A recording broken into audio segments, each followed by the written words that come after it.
Here's the adult version of a craft stick doll. So to make popsicle stick dolls, you'll need popsicle sticks, but I like to use the large ones. I only have one of these now available, but this is really the best because you can hold them, you can do more with them.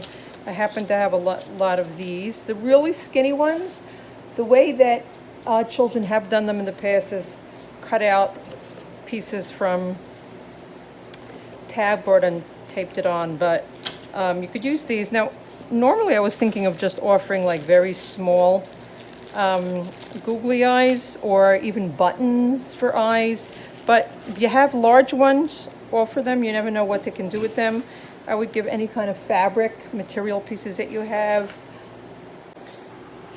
So here's a way to make dolls with these craft sticks. These are the medium-sized ones.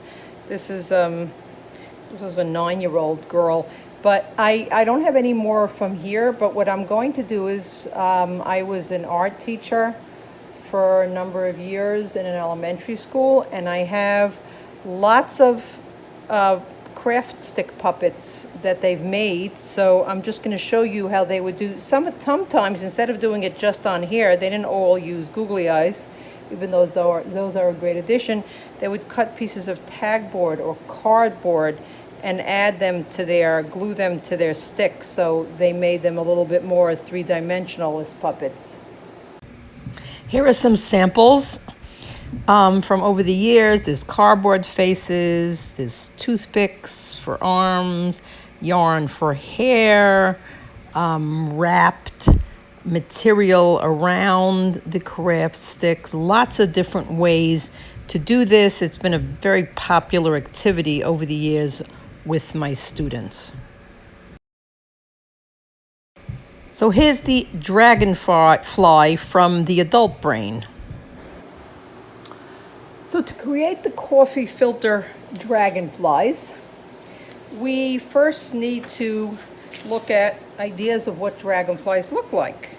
Okay? Here's the idea. I would show the children what are some dragonflies that look like, and then we have to decorate the coffee filters. There's two ways to do that. The first one is to take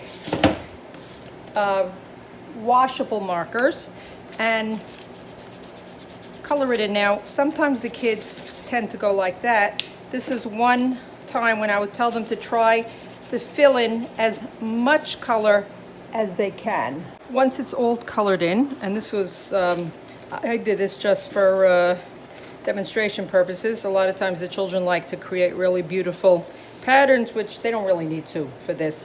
You must use either a plate or a paper towel underneath, and then you take this spritzer of water and you get the water all over, and it kind of creates like a tie-dye effect. Okay, that would be one. If you're doing it on top of, sometimes we do it on top of a paper, and then they have the paper to use afterwards. If you're going to do, another way to do it is using liquid watercolors, and then you just dab the liquid watercolors all over. Here's your water if you want to use a different color, and then you will use one of these or both of these coffee filters for the dragonflies. And then once those are all dry, I would bring in some straws, pipe cleaners, some sticks, maybe some googly eyes, and get working on those dragonflies. So here were the only two that I managed to get out of dragonflies. Actually, dragonfly is not an easy one. I took some spoons down because I'd seen in the cookie cutter copycat craft that I was trying to remake, there were spoons. So I had my 4-year-old grandson saw these, and he said he found this paper around, he wants to make one, and he put this together like this. The only problem is the gluing is not so great. So put it on the paper, left it like that, and we'll see what happens. Really, I should put some hot glue. Then his brother, who's almost 6, came by, and so what he did, he decided to make his own. So this is where we got the use of the coffee filters. But actually, like I said, it's not an easy one to try to figure out how to do, and I didn't get the chance to do it with other kids to see what they would do.